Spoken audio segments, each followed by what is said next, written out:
Hey y'all, hey, back with another video. So we're here to do Mr. McMahon, Netflix, doc, episodes 3 and 4. So we start out with Vince talking about how Wendy at the time was the WWF Women's Champion or whatever. And so, at the time, he was like, it was just pretty much time for like Wendy to give it up.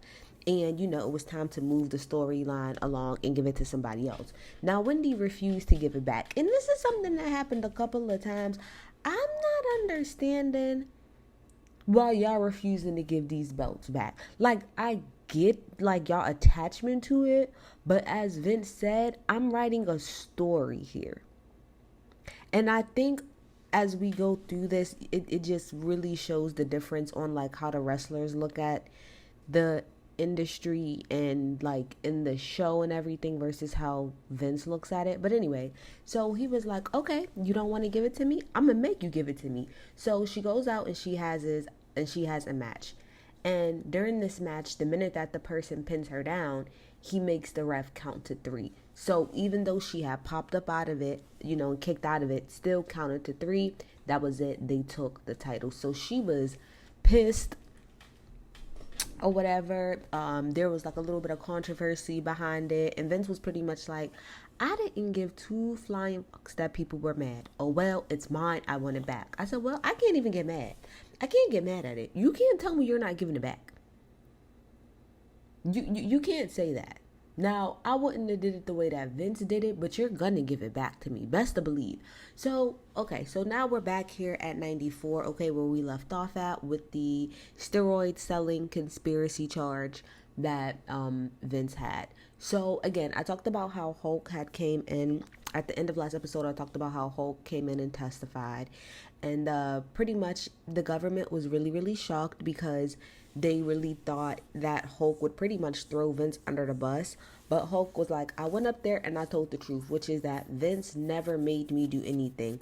I did steroids before I met Vince. He never told me to do them.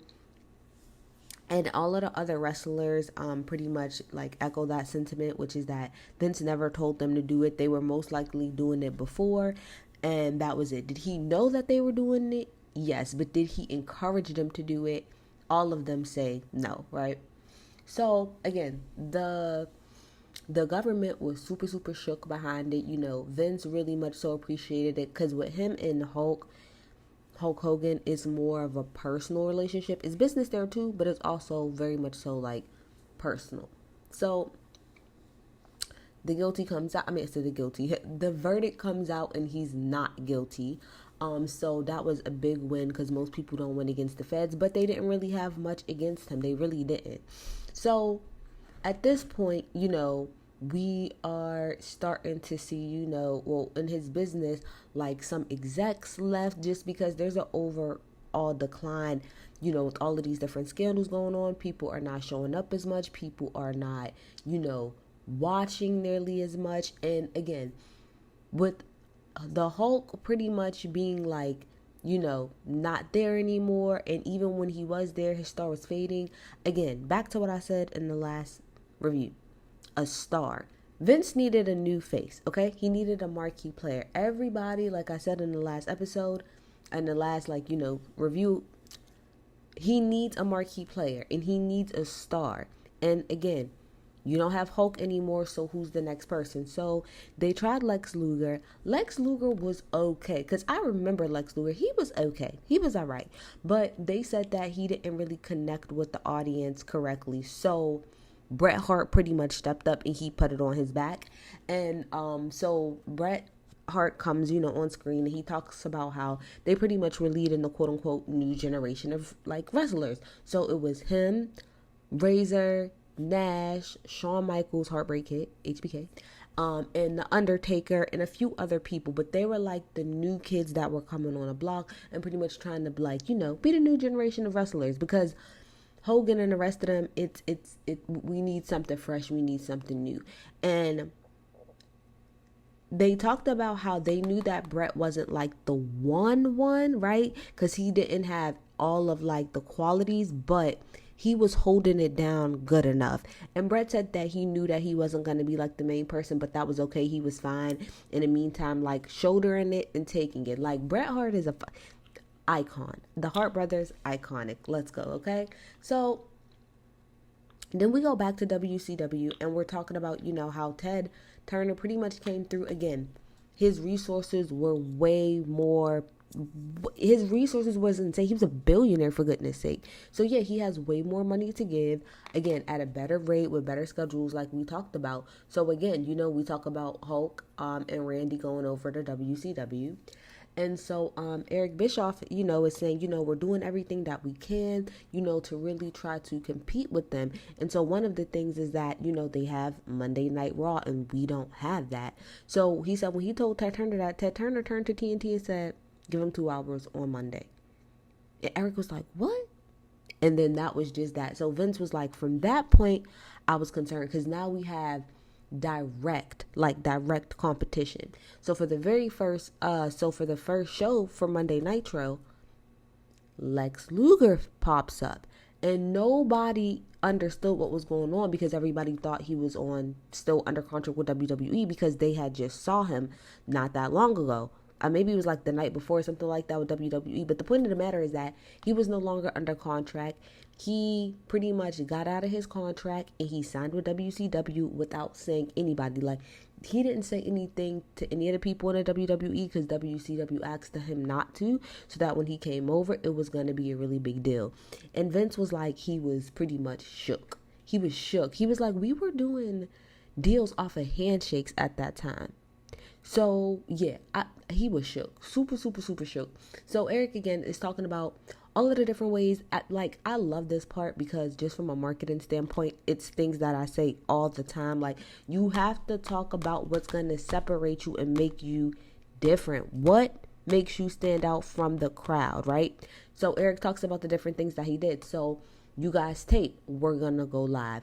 You guys cater towards a younger audience. We're going to do an older audience, and you guys have more cheeky storylines and we're going to be more reality based. So all of these different things make WCW pretty much like stand out. And I think at one point in time, I think they said that they were hoping that maybe Vince would like sell, but everybody said one thing that Vince would never do. So Vince would rather have the whole building crash with him standing inside before he sold. Not going to happen. So, with this back and forth, with WCW, the WWF starts to try to do like little Ted Turner skits as far as making fun of him. But Ted Turner is Ted Turner. Be clear. That man is who he is. So he got friends in high places, including the place that your show is, which is USA. So he had friends at USA and they said they did not like that. So stop it. So they did. So let's get to this, right? Because I really want to have a conversation about this. I thought this was really interesting. So we got obviously Razor Ramon and Diesel, and they're pretty much about to leave. It wasn't no hard feelings. Vince got it. I get it. They're gonna offer y'all more money, better pay, blah blah blah blah blah. Right. So at the time, you had Razor, Diesel, Shawn, and Triple H, and they were all like this. I think they called it Click, right? So it was never nothing that was like put out on the show, but it's something that all of the fans knew that just all of them really clicked. They all came in pretty much around the same time. So in '96, when Razor and Diesel were about to leave, Shawn had asked Vince, "Is it okay if we do some type of tribute to him, to them before they leave?" And Vince at the time was like, I mean, if it's important to you, then sure, we'll do it. And then Vince just kind of, I guess, left and went about his day. So they had an event. Now, this event was not televised. It was a live in-person only event. And I guess they was doing a cage match. And at the end of the cage match, they all hugged. Now, you have people who feel differently about this. So pretty much the quote-unquote old-timers were really upset. So I think The Undertaker said he didn't like it. Bret Hart said that that's the day that wrestling died. Because that's the day you showed that it was fake. That's not true. That's not true. That is such a overstatement. Because that's not true. Because as a kid, okay, This is in 96, right? I probably really didn't start paying attention to wrestling till maybe like 99, like maybe 99, 2000, really. And when I was watching it as a kid, I absolutely thought it was real. It wasn't until I got a little bit older, closer to be like a preteen or whatever, that I realized that it wasn't real. So stop it. And as Triple H ended up saying later, like, everybody knew it wasn't real.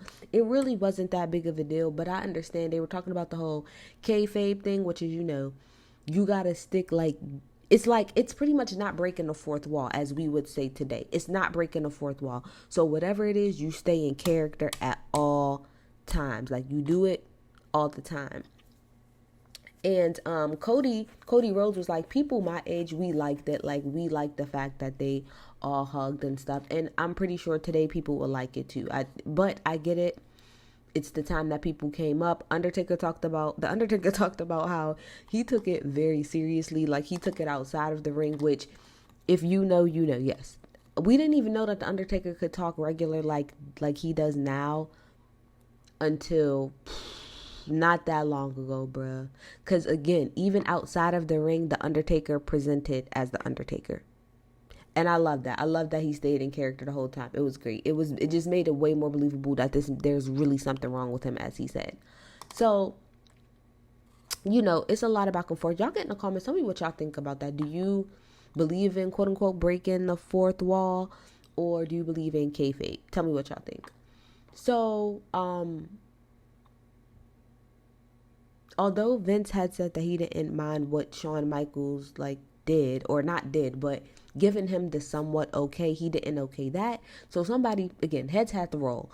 So pretty much the person who really got the shit out of the stick was Triple H. So he was supposed to win King of the Ring, and he pretty much didn't or whatever. But Triple H was like, I told Vince at the time, like, things are changing. Like, things are changing, and you need to change with it before you get left behind. Bring in WCW, the Outsiders.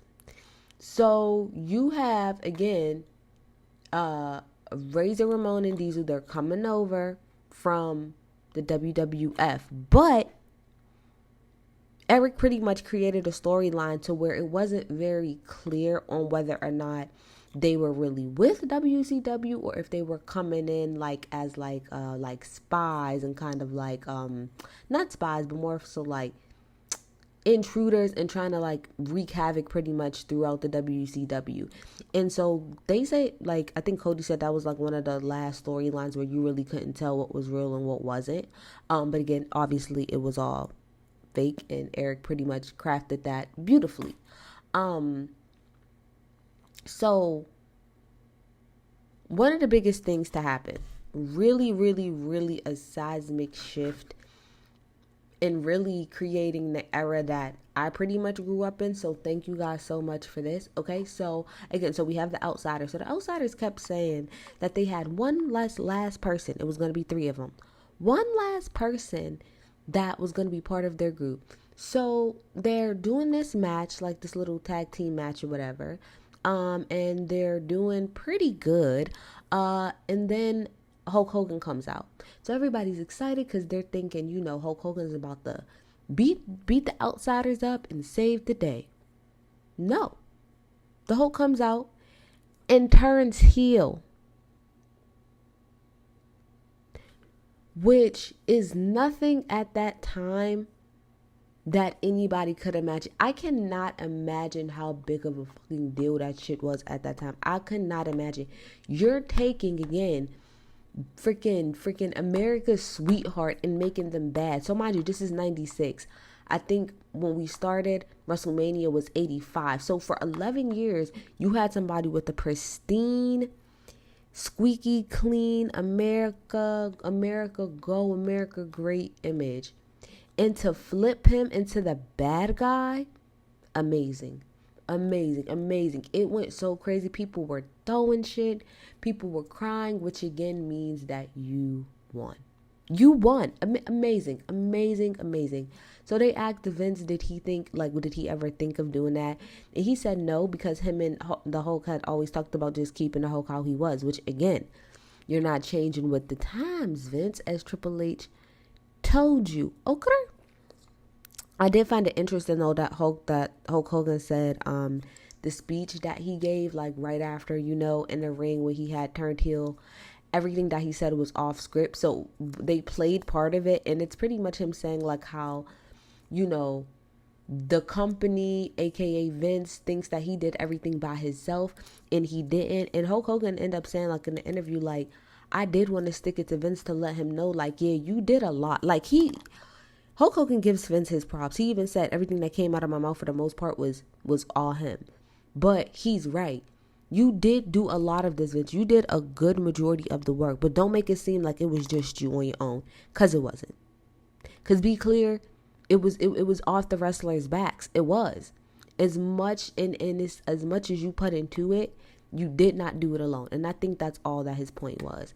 And so from that point, we got New World Order. When I'm telling you, watching this doc, when they said that, I almost cried. Because how could I forget about New World?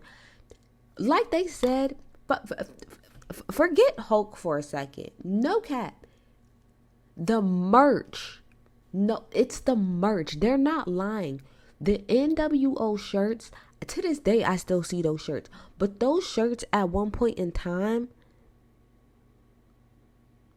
bruh, the merch was going crazy. Super crazy. The brand itself, like they said, was kind of bigger than actually the wrestlers, because again, I was born in the 90s and I was really young for this little portion, but NWO, remember, hands down, specifically again, the branding part of it, really, really, really big deal. So, they talk about how from there, it pretty much was a complete shift. And for 83 weeks straight, okay, WCW did that. And that's why I said in my last video, as a kid growing up, I didn't really notice like who was WCW and who wasn't. To me, it was all just like the WWE, WWF, however the hell you want to call it. But let's take a quick second. I do want to give the WCW some of their flowers. So I have the 1998, because that's kind of like in the middle of their peak for them, right? 1998. Let's go through their roster, because I really just want to give them some things. Big Bubba Rogers, absolutely. Booker T, obviously Booker T, like iconic. Chris Benoit, obviously. Chris Jericho, which was my cousin's, may she rest in peace, favorite wrestler. Let's see who else we got here. Obviously Eric Bischoff, we just talked about him. Goldberg though, I wonder why he's not in more movies like he used to be. Obviously Hogan, obviously Kevin Nash, Kidman, Macho Man. Come on. What are we even talking about here? Where? Rey Mysterio, Ric Flair, woo, Warrior, like come on. Sting was my favorite. I'm not gonna hold you. From all of these, Sting was my favorite. I just thought he was a little weird somebody. But yeah, but the WCW again, they had their moment. They had their time in the sun. They really, really did, right? So during this time when WCW is kicking ass, and again, Vince really still doesn't have a solid like star. So he goes to Brett and he's trying to lock down Brett so that Brett doesn't leave. Brett said it was a 20-year contract. That's insanity. 20 years would have been 2016. Absolutely the fuck not. But anyway, I guess they both realized that contract was shitty. So Vince was like, look, I'm paying you way too much. I'm gonna help you get out of this contract. So if you want to go to WCW, you could do what you want to do. That's why I said I at least respect Vince from that point. He ain't going to try to like, if you want to go, just go ahead and go. Just go, right?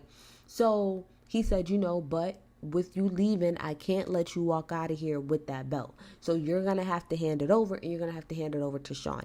Now, Sean's the one who jumped in and said, all right, honestly, I think he would have gave it away, but just not to me. Because apparently the Shawn Michaels and Bret Hart beef was actually a real thing. It was not just for TV Gold. It was a real thing. They really did not like each other. And Bret said that Shawn was a dick. And Shawn pretty much like doubled down on that. Like, yeah, I was a dick. I was a prick. I was not a very, very nice person. Shawn says that he was really, truly a dick and he was a prick. So he definitely understood why Bret did not like him at all. Bret said that one of the things that pushed him over is the fact that Shawn pretty much outed him on national TV about the fact that he was having an affair with somebody else when he had a whole wife at home. Like, just trash. Just trash. But Vince, of course, loved it. He said it was great. It was great for TV. So Bret, again, refused to give up the belt in that way. He was not going to give it up to Shawn. Hell no. He did not fuck with him. So this is when it gets real nasty to me, right? So Shawn Michaels, Triple H, and Vince McMahon, they all end up on a call. And pretty much they say that during this call that Vince pretty much says that by any means necessary, he's going to get that belt back. And so what they're about to do, they pretty much have to give him their complete loyalty and keep their mouth shut. Don't say nothing about what's about to happen right now. So Shawn goes on to like start crying because he's like, I'm getting emotional because I've put Vince through a lot and he dealt with me when I was like really not a great person. So I gave him my complete loyalty for, him putting up with me. And so Vince could have said jump and I would have said how high. And I want to point out that at the end of the documentary, a lot of the wrestlers said that Vince was like a father to them. Again, I'm not into their relationships or nothing, but it just comes off really like manipulative a little bit to me. Like, it's like that these people cling to you in a certain way, and so that that's what you're gonna get back, is what Shawn said. You're gonna get my undying loyalty. And it wasn't just him that said that. He said that. Hulk Hogan said that. Undertaker said that. So many people said that Vince got their undying loyalty, like they will take a bullet for this man type stuff. And I think that gets really weird when that's your boss. You know what I mean? I think it gets weird. So when they come to, I forgot what it was. Maybe it was King of the Ring or one of them daggone SummerSlam things. And so from Bret's understanding, the way he was going to give up the belt was that there was just going to be a really, really big brawl. You know how they be having everybody come out and fight and it's just a clusterfuck? So they was going to have that. And he was like, I'm fine with that. As long as Shawn don't touch me, because he really do not like Shawn. He was like, as long as Shawn don't touch me, I don't care. We don't got no smoke. So him and Shawn, they come out. So it was supposed to be that him and Shawn Michaels did a one-on-one fight, and then everybody came out, and then it kind of went from there. But what happened was that when him and Shawn Michaels like fought, because he really wanted to beat his ass, so these niggas is really like, they're really fighting each other, right? So at some point in time, they get back in the ring and Shawn Michaels tries to do Bret's move on him. So Bret is like, if you look at the video and they show, he was like, I'm even showing him how to do it correctly, right? But what happens is that Vince is telling the officials to ring the bell, although Bret did not tap. So when they play the video, you can hear Vince in the background yelling, ring the bell, because the refs weren't ringing it. He yells like, if you don't ring the fucking bell, the bell rings. Again, Bret did not tap, but the person rings the bell. Bret snaps the hell out. Now, Vince, I will give Vince this. Vince said that he wanted to be right there at ringside when he did it, because he wanted Bret to know, like, I did it. I sure did. I told you I wanted my belt back. You didn't want to give it to me. So yeah, I fucked you over, but I want to be right in your face when I do it. So they show, like the clip or whatever of Bret like leaning over and spitting in Vince McMahon's face or whatever. And Vince was like, it got directly in my eye. I don't know how he made that shot, but he did. And yeah, I fucked him over, but I wanted to fuck him over pretty much in the face, which again, Don't respect it, but I do respect it at the same time. So then Brett goes on to destroy everything. So, you see him just destroying everything left and right. He's writing WCW in the air, giving everybody the finger. And Brett was just pretty much saying, like, I gave this nigga 14 years of my life just for him to fuck me over the same way he fucked the girl over in the beginning. Now, this is what I will say. I get the fact that a lot of y'all feel like y'all earned these titles, but in our reality, Vince gave you these titles. Like, no disrespect, Brett. Like, you put the company on your back, but that title was given to you. It's not yours to keep, the same way it wasn't Wendy's to keep. That's Vince McMahon's story, and you know that. It's his story. It's his universe. It's like he's Kevin Feige and y'all are Marvel. It's his movie to put together, so you cannot tell him that you're not giving up the daggone belt. It don't work that way. So from that standpoint, I don't understand from that standpoint. It wasn't y'all's. Like he said, it's not y'all's to keep. So if he says give it up, give it the hell on up. Now, the way that he did it with Brett was completely shady, because you told him how you guys were going to do it, and then you fucked him over anyway. That wasn't cool. So then we actually see footage of right after, and we see Brett asking Shawn, did you know that was going to happen? And Shawn says no. And then we flash to Triple H and Shawn doing their interviews separately, like, for like the doc, and pretty much saying that they lied. They flat out lied to his face in those videos that we're seeing, because Vince told them, if anybody asks you if y'all know what happened, y'all better flat out lie and say no. So that's what they did. I said, oh, come on. Come on, bro. Come on. So they lied directly to that man's face. So then Vince was like, he felt like he owed Brett something because he did have somewhat of a relationship with him. So the stories go differently. Vince says that he walked into the locker room and that Brett pretty much, he came in with his hands down, and then Brett punched him right in the face, and he got a black eye and a concussion and stuff like that. Brett says that that's not how that happened. Vince came in there on 10, and then they both went at each other. They both were kind of wrestling and scrapping on the floor while people were trying to pull them apart. And in the midst of people pulling them apart, he was able to kind of get it open, and he uppercut the shit out of Vince. And The Undertaker verifies that story, so I'm going to believe them. Point of the matter is that they got pictures of his face being completely fucked up. They got pictures or they got video of after it happening of him walking out. And it's funny because he was limping. Like, he got punched in the face, but he was limping. That's hilarious. That gives me the office. But yeah, so he pretty much got knocked out. Vince said that his head was killing him for the next couple of days. Come to find out, he got a concussion. Everything was real sorry for the next couple of days. But he said, but it's business. And I don't change anything that I did. I did what I did, and I stand in it. And from that point, people online, because obviously this is the early days of the internet, but there's like little chat rooms and stuff, and so it had pretty much came out in the chat rooms, that Vince pretty much fucked Brett over. So he was pretty much going on, Vince was going on like Raw and stuff like that to kind of like talk about what happened and to try to justify it, but he couldn't really justify it, and people still wasn't having it. But from that point, that's when the character of Mr. McMahon is born. From that quote-unquote Montreal screw job, as they call it, now you get the character Mr. McMahon, which is the tyrant boss who's real disrespectful, always yelling, always firing people. That's where we get that. And then that's how we move on to episode 4. Okay? So we move on to episode 4. Now, episode 4, we start out with him talking about who Mr. McMahon was based off of. Now, he claims that Mr. McMahon, the character, ain't based off of himself. He says it's based off of a wrestler called Dr. Jerry Graham, and that was somebody that was a heel, so a bad guy when he was younger and he used to watch wrestling. And so he pretty much was like, yeah, that's pretty much who I wanted to be, so I pretty much made my character after that person. We're going to get into that a little bit daggone later, right? So, again, Vince took the whole situation that happened in Montreal and he takes that heat and he turns it into a character. Now, he also talks about how he always wanted to be a performer, but his dad wouldn't let him. I think that's really, really interesting. I don't know why, but I guess because I just figured that that was him, so I never really took it as like him being a performer. I just thought it was him being himself, which again we'll get into later, right?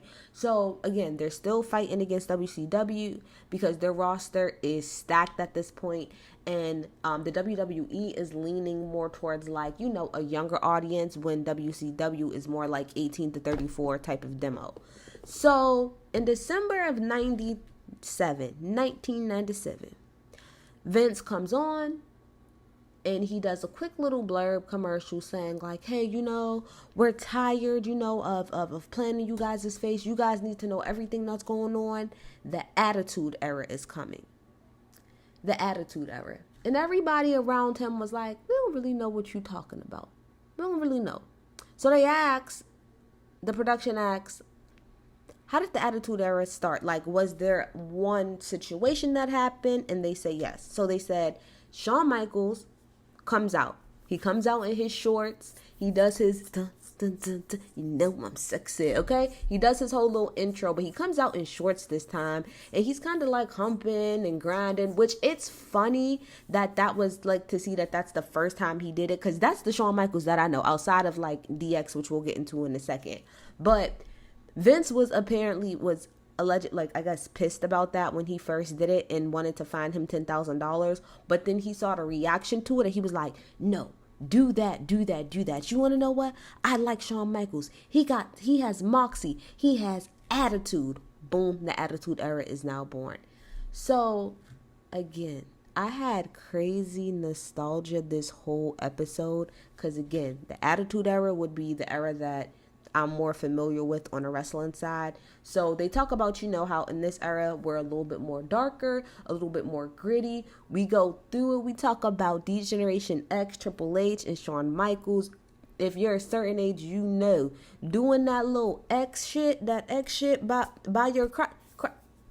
Not only iconic, but you would get your ass beat for doing that. Got in trouble in school for doing that. Got in trouble at home. My cousin did that to my aunt about 2-3 times. Beat the hell out of him. And she did it again. And he did it again. And guess what? And she let us keep watching it. She wasn't going to tell us we kept watching. So again, at this point, Brett is holding it down as the star. But again, we need another star. We need a bigger star. Walks in Stone Cold Steve Austin. Dun dun dun dun dun. Glass break, all of that stuff.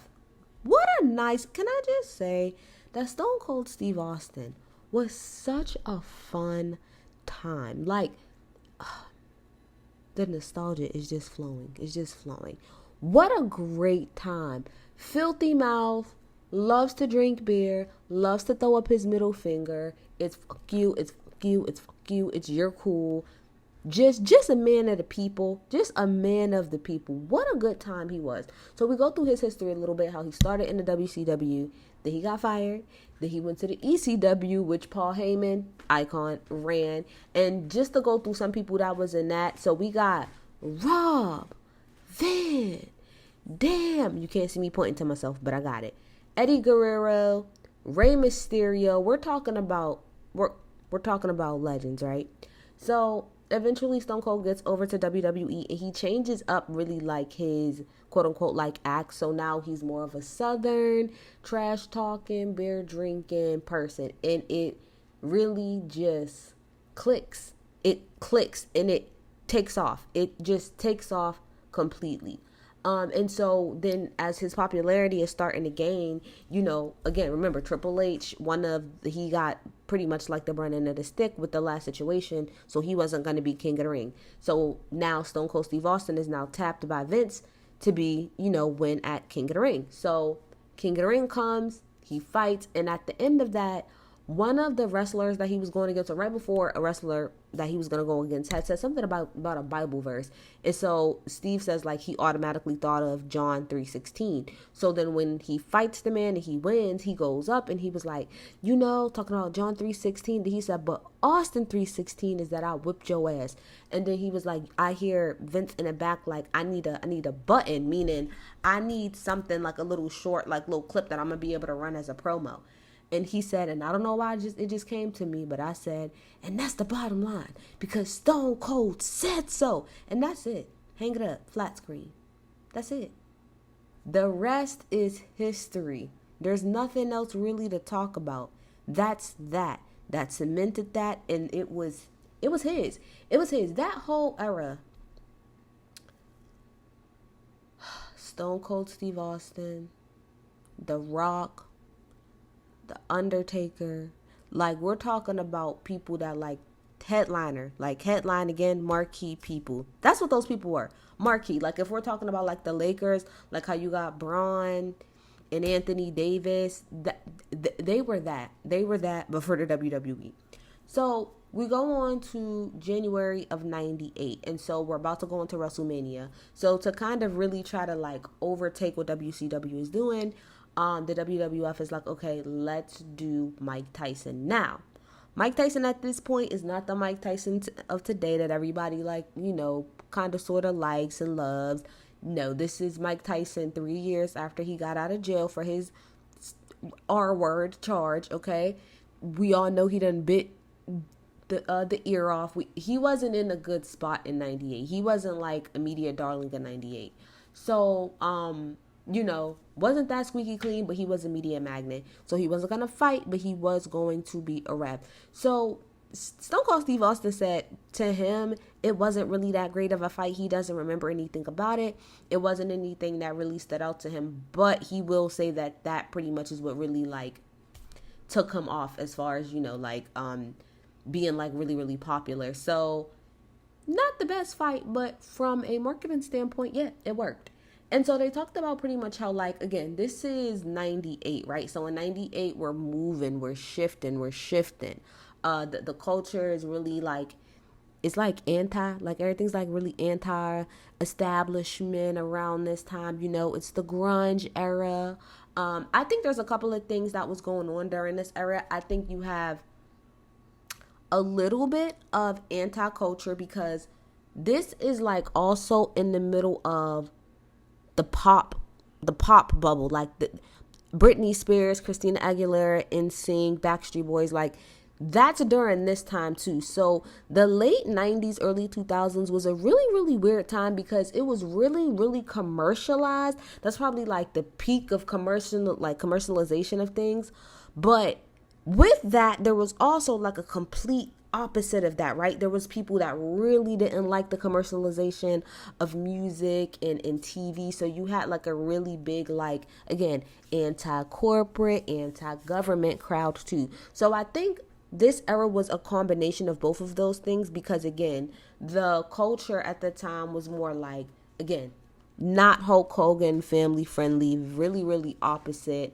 But at the same time, this was also during the peak popularity wise, because I think that's just how consumerism was at that time. Again, this is 98, 99, 2000, 2001. If we're talking about records and how record sales was moving at that time, this is when people are selling like 2, 3, 4 million at a time. Freaking NSYNC is selling 5 million copies.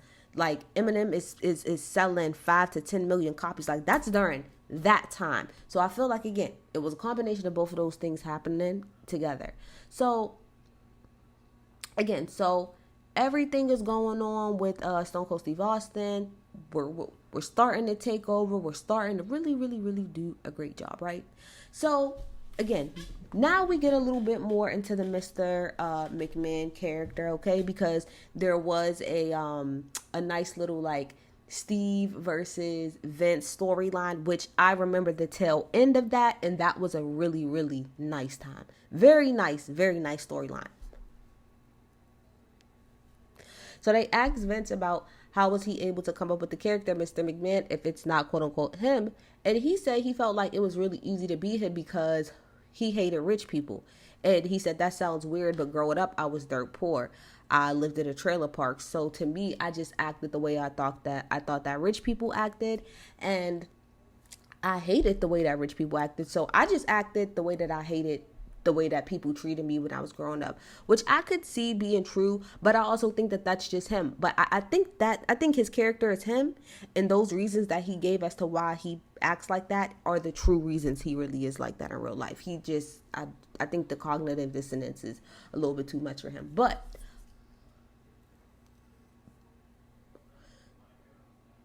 you can tell, and he even said that he truly gets off on the booze. Like when he goes out and people boo the shit out of him, he gets off on that because at the end of the day, it's emotion. So you know how sometimes people say like, sometimes people want an emotion even if it's a negative one, like how kids will act out. Even if you're yelling at them, at least you're getting something.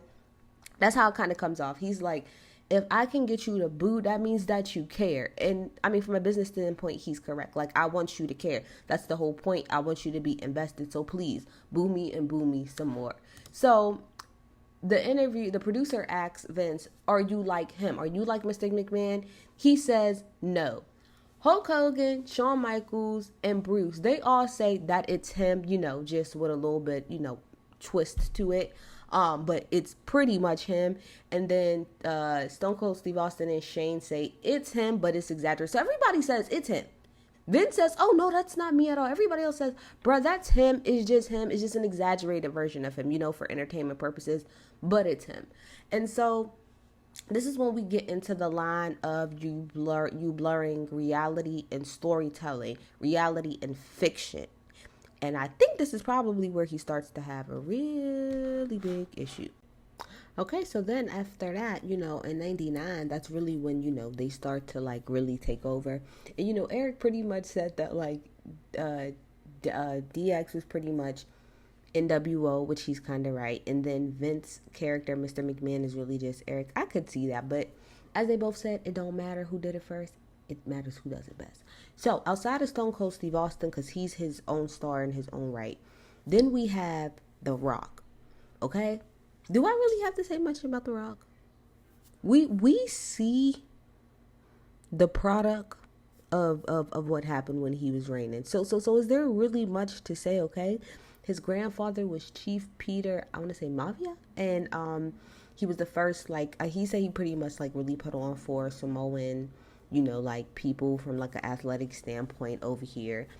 So that was his grandfather, and he wrestled for Vince's father. And then Rocky Johnson, which would be, The Rock's father, also wrestled for Vince McMahon's father. And it's funny because he also was tag team champions with Tony, and so Tony was like, that's his twin. Like, you would think that that's Rocky rocking around. I think that's great. The Rock talks about how he met Vince when he was 11 years old. He said, I will never forget it. So it shows us how in November of 96 is when it seems like The Rock debuted. Now, when he debuted, he debuted really leaning heavily into like his Samoan culture. And they said that they really tried to force him down audience throat, but the audience hated him. They was like, we think they didn't like him because we was trying to push him. And again, this is anti-establishment culture. Don't force somebody down our throat. Don't do it. So it wasn't until The Rock turned heel when he was with Nation of Domination that he pretty much really started to gain traction, And from there, he pretty much gets a little bit more movement and becomes, do you smell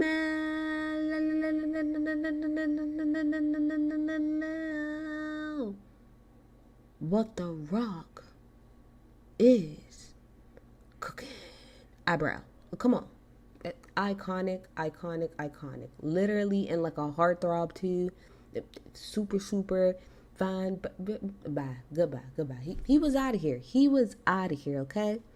So, in November of 98, he becomes the first black WWE champion. And, he said that to Vince, like, I'm like the first black one. He was like, I know, but I don't care. So pretty much the two black wrestlers that was on this, which was The Rock and Tony, they said that they don't feel like Vince's races or anything like that, that the only color that he sees is green.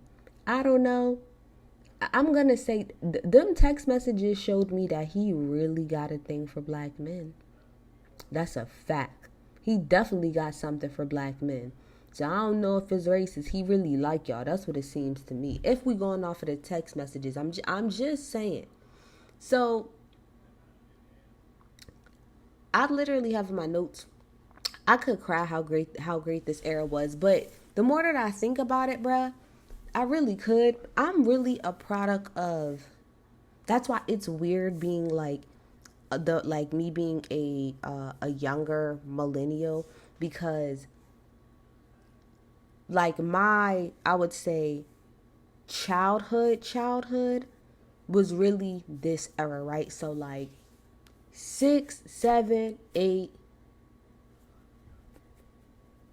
around that, around maybe 9, around that era, around that time is this. But the ruthless aggression era is me and my like, is 9, 10, 11, 12. That's like when I'm like getting closer, like in my preteens pretty much. Now by the time I'm like a teenager, kind of, I'm not really watching wrestling as much, but I'm a mixture of those two like eras. So I have a deep appreciation for the Attitude Era, because really the Attitude Era for me was like, it was like my introduction into wrestling. Like that's my introduction to wrestling, is the Attitude Era.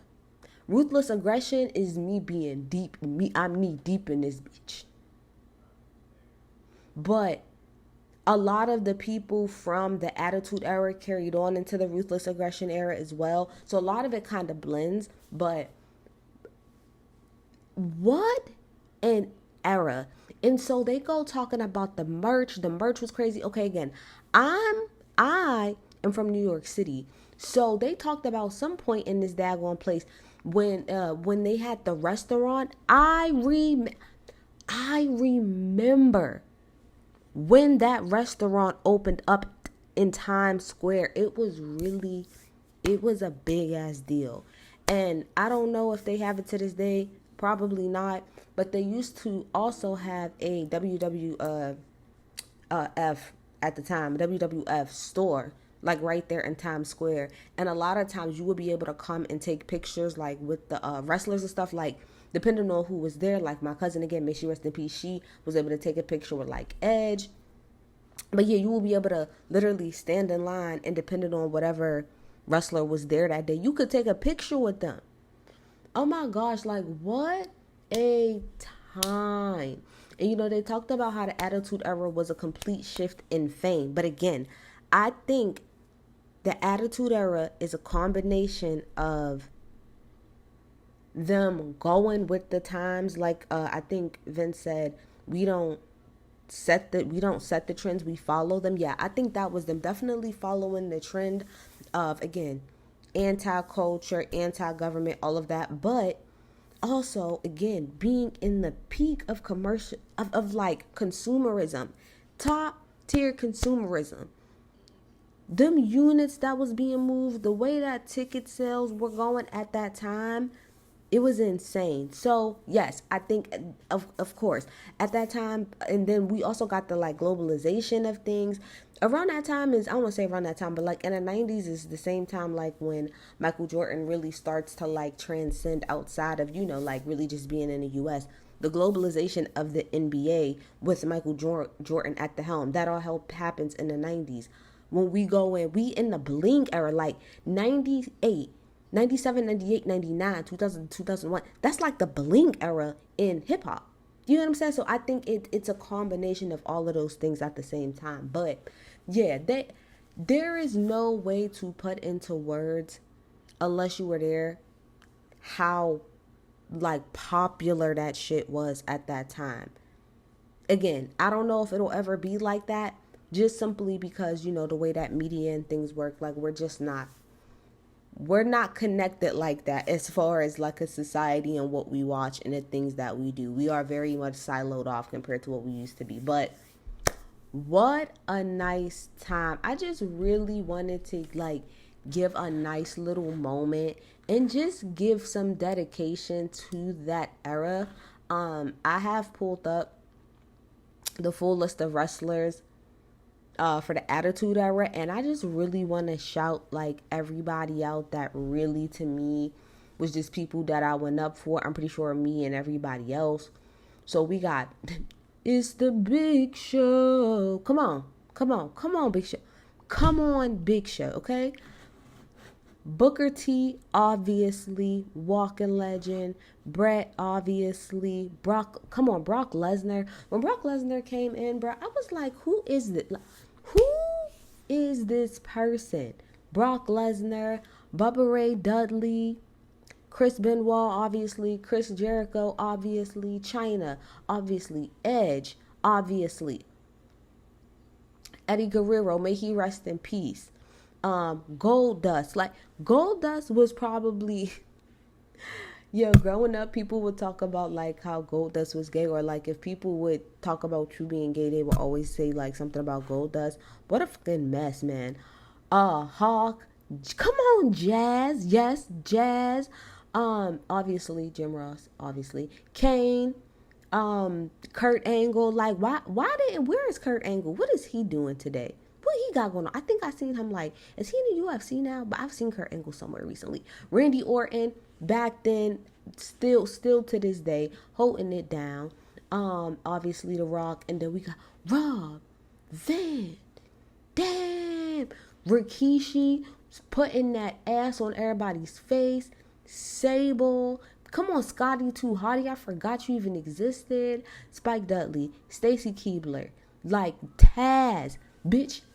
Taz. I haven't heard Taz's name since like '02. What? Obviously Triple H, Trish Stratus, The Undertaker, Viscera, William fucking Regal.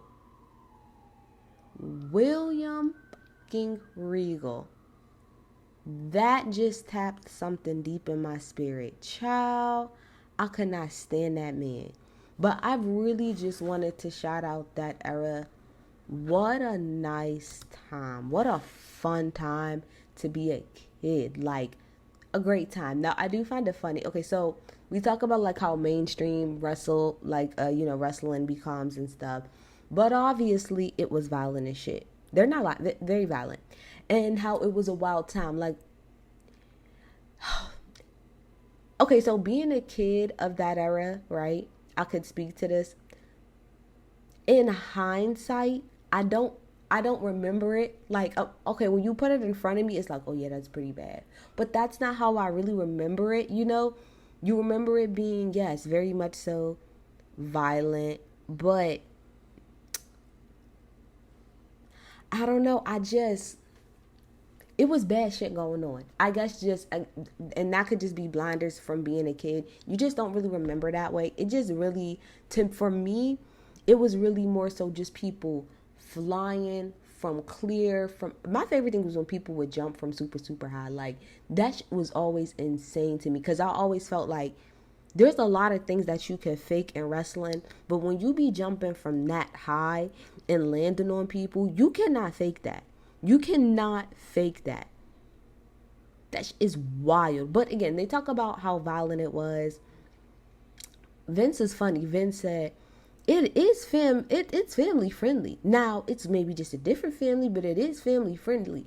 And I know most people would say like he's insane, and he kind of is insane, but I did watch that show with my family. Like, it's not technically family friendly, but in America, it is though. Like, I know y'all don't want to feel like it, but the shit that back in the day, like in the 90s and in the 2000s and stuff, the shit that we watched together as a family was some wild shit.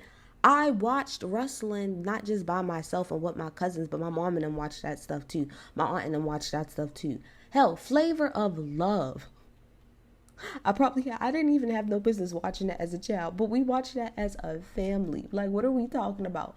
We're in America. It's not supposed to be family friendly, but I did watch that with my family. So, like, he's wrong, and like what it's supposed to be, but in reality, yeah, families were watching that show together. That's just the fact, the same way that they still do today. So no, it's not family friendly in the traditional sense, but in America, yes, families watched wrestling together. They did. I don't know about y'all's, but mine did. Okay, so that's so fucking funny to me. Family friendly is hilarious, right? So they talking about again. They're harping on the violent part because again, talking about how you're marketing to kids, and they're like, well, we're not trying to market to kids, but okay, that's awesome. But guess what? But we watched. The point of the matter is that we watched, and like they said, y'all the ones who had all of these daggone wrestling action figures. I know you can just collect action figures, but no, action figures, like I said, the different rings and the different sets, like I said, the cage and the ladders, and a lot of times those commercials were coming on kid networks. So all I have to say is that we had a fucking time, bruh. It was a nice time, and really it just connects me to like a lot of like memories and stuff from like being a kid and growing up with my cousins. And like, especially for me, I was the only girl amongst a whole bunch of boy cousins, so being used as like the dummy or whatever, for all type of different wrestling moves while we're watching it and playing it back, just such nice memories. So then again, we move on to the women, and again, they just did some really really messed up stuff to the women. And again, they were at least honest in saying like, we exploited women because it was mostly like young men watching, which is really really sad, but that's really how it is. Young men, they grow up in a society, and somebody did say this like later, like the problem is that you had the opportunity to push against that and like not do the norm, and you at no point in time did you ever buck the system or try anything differently. You just kind of went with the flow. But they do talk about, again, we have to put everything into context, right? So everything has to be into context. So again, when we're talking about this time period, we're talking about the late 90s, early 2000s, where again, everything's a whole lot sexier. Like, can I just take an aside real fast? Like, Christina Aguilera. Christina Aguilera came out. If you wanna be with me, baby, there's a price you'll pay. I'm a genie in a bottle. You gotta rub me the right way. Okay, you have that, right? And then you got wanna get dirty, wanna get dirty. It's about time for my arrival. When Dirty dropped as a video, I was young, but I remember how much of a, oh my gosh, what is happening? I remember how big of a deal that was. But again, at the time, we're moving out of dirty pop, you can't stop, and then like the dirty pop, like all of that cut clean shit. We moving out of that, and we moving more to a dirty. That's how I always like using that as an analogy of that time and that switch of how things were kind of being looked at and dealt with. Like, yeah, it was a more grungier, sexier time, like it. That's just how it was. Not to say that it was right or the things that happened, but that really was the times. Thankfully, as time goes on, we do better. But the women really did get the bad end of the stick. I forgot about the fact that there used to be a bra and panties match because obviously, they had like the video games too, and I would always pick Stacy Keibler because I really liked her intro. Like she's like known for her really long legs, so like her sticking her legs through and then like bending over and then going through. I used to like her intro, but I forgot that they used to have bra and panty matches. Like it was kind of like like it's like strip poker but wrestling. So like y'all fight, but then y'all take stuff off at the same time, and then y'all end up, and the match ends when nobody has anything on. But in the video game, the girl is covering herself. I never internalized it, or maybe at the time I did, but I never thought about how messed up that truly is. I never really thought about that. It's just the game that I played, But again, I probably did internalize it as a girl. But until they said bra and panty match, that literally just triggered memory like Jimmy Neutron to go right to that match, because that's exactly how that went in the game. That's wild, for real. That's inappropriate.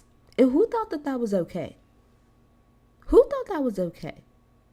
But that was episodes 3 and 4. We got the last 2, 5, and 6 coming up. But y'all gonna call me something that y'all think about. Bye.